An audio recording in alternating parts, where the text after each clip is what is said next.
Uy, nakaka-inspire naman ang nakaka-inspire naman si Claudine Barreto, kasi napanood natin yung panayam niya kay binibining Karen Davila kamakailan lamang, at talagang grabe, 80 pounds pa ang nawala sa kanya.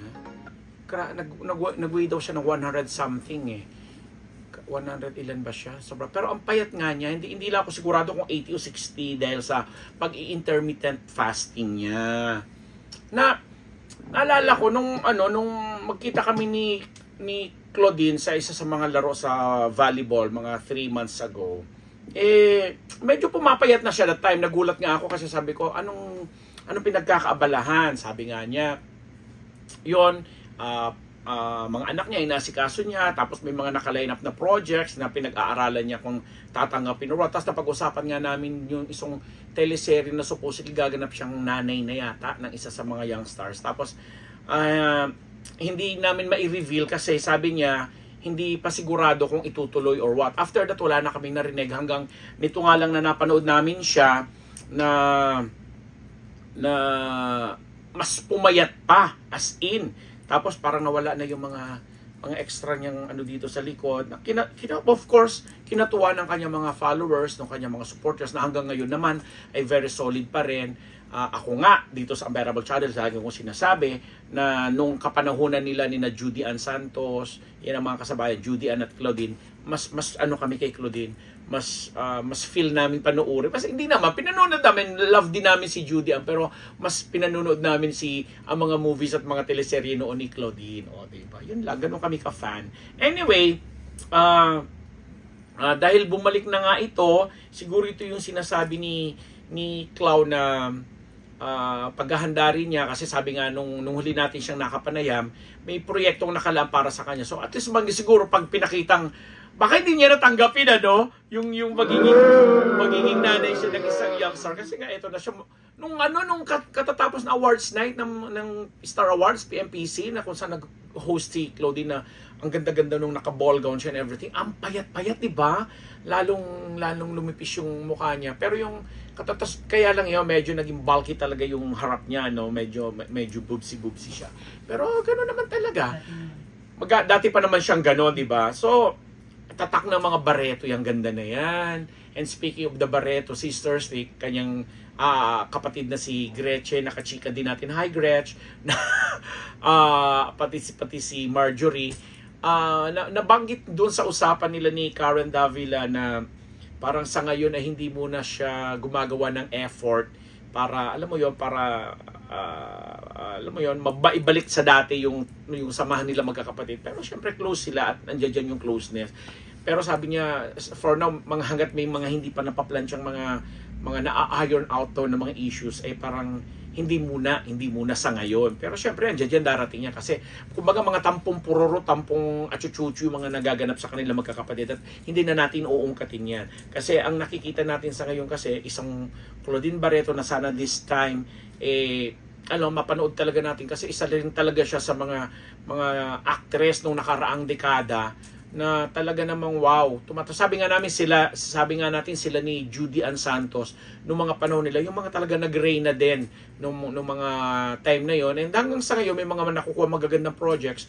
Although si Judy Ann mas domesticated kasi nakikita natin bilang may bahay ni Ryan Agoncillo, nakikita natin yung mga focus talaga siya sa mga anak niya, pag-aaral, yung anak nilang si Sabina ba, yung mahusay din na athlete, etc.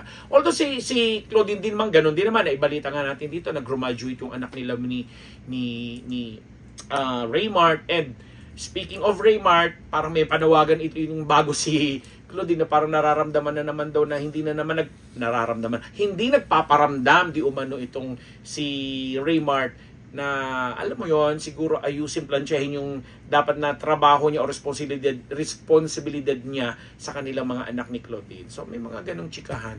But anyway, ang kami, kung nagagawa ni Claudine na alam mo yon, magtutok talaga pag sinabing magpapapayat siya and everything, gagawin niya yan. Sabi nga niya dun sa interview, once a day na lang yata siya kumakain at 4 o'clock in the afternoon, tapos natutulog siya ng sobrang aga, gumigising din siya ng sobrang aga, tapos yung craving, pag nagki-crave siya sa pagkain, nalalabanan niya by working out, na either napupunta siya sa gym or sa bahay nila, linis lang daw siya ng linis from kwarto, CR, lahat, para lang daw divert yung craving niya sa food dun sa mga ganung pagtatrabaho. At the same time, nakakapag-exercise siya.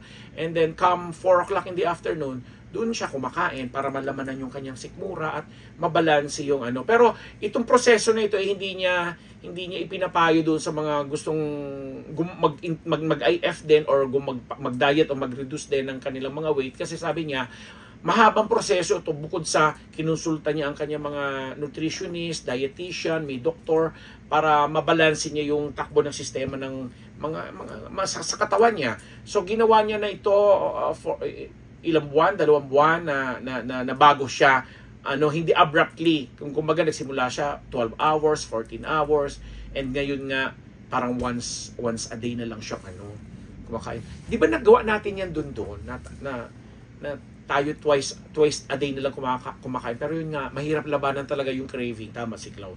But anyway, congratulations sa yung nagbabalik lindog, kaseksihan, at alam namin hindi ka pa kinakalawang bilang isang magaling na actress. Hinahanap namin at looking forward kami sa mga projects na gagawin mo, Clau. And sa mga naghahanga sa iyo at sa mga humahanga at mga gusto kong suportahan, nandito rin po ang Unbettable Channel na tutulong po sa inyo. Ako po ang inyong lingkod, Papa Vero Palabat Nabus.